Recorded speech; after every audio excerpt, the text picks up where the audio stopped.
Hola, ¿cómo están todos? Bueno, hoy les traigo un nuevo video para el canal.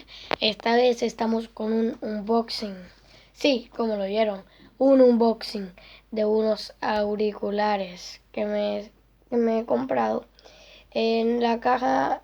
Pero antes le quería decir que la cajita ya está un poquito abierta porque lo intenté abrir, pero no lo saqué.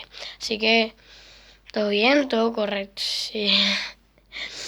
Y bueno, vamos allá. Y bueno, como pudieron ver, hubo un corte, pero ya. Bueno, estos son los auriculares. Un momento. Bueno, continuamos con el unboxing. Lamento los cortes, pero tuve que hacer una cosa y tranquilos. Mira, estos son los audífonos. Son marca Sense. Bueno, ahora voy a hacer un corte, o no sé si no lo voy a hacer, y van a estar ya los audífonos abiertos. Así pues, bueno, vamos a abrirlo así. No. Bueno, un corte y voy a regresar con los audífonos puestos. 3, 2, 1. Bueno, ahora sí tengo los auriculares puestos.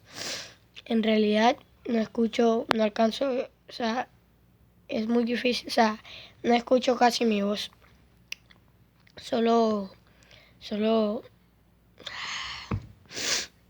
no sé cómo decir, o sea, oigo muy poquito mi voz, entonces, pues, no sé. Pero, pues nada, me los compré y en realidad no sé qué decir. Mi primer unboxing. Pues sin nada más que decirles, espero que les haya gustado el video. Lamento esos cortes, pero nada. Entonces, suscríbanse, denle a like y compartan. Gracias por ver el video y adiós.